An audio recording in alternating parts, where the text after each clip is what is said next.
ইয়াল্লা হাবিবি come to বিয়েবাড়ি। ফাইনালি আমরা বিয়েবাড়িতে চলে আসছি। যেহেতু আমরা আসতে লেট হয়েছে তাই আমরা খাওয়া দাওয়া করতে বসে গেছি, কেননা আমাদের জন্য সবাই ওয়েট করতেছে, এমনিতেই দেরি হয়ে গেছে তাই এখানে খেতে বসছে। বিয়েবাড়ির মেনুতে ছিল চিকেন ফ্রাই, ডিম, হচ্ছে গরুর মাংস, চিংড়ি মাছ, এরপর হচ্ছে সালাদ, তারপর হচ্ছে কি যেন ভর্তা, এই আর কি। তো আমার এখানে সবচেয়ে পছন্দের হচ্ছে ভর্তা, তারপরে হচ্ছে চিকেন ফ্রাই। যেহেতু ভর্তায় ঝাল কম হয়েছে এই জন্য আমার খুবই খুবই পছন্দের ভর্তা। আর হচ্ছে চিকেন ফ্রাই, গরুর মাংস, চিংড়ি মাছ এগুলো আমি কমই খাই। তারপরে একটু একটু গরুর মাংস খাইছি, তাও চিংড়ি মাছ খাওয়া হলো না, খাই নাই, যেহেতু আমার অ্যালার্জির সমস্যা।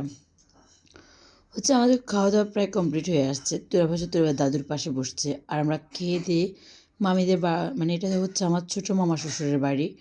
তো আমরা খেয়ে দিয়ে মামিদের বাসায় এসে, মানে ঘরে এসে একটু সবাই গল্প করলাম, তারপর হচ্ছে চা টা খেলাম। এরপর হচ্ছে আপনাদেরকে আরেকটা ভিডিওতে বড় মামার বাড়িটা দেখাবো।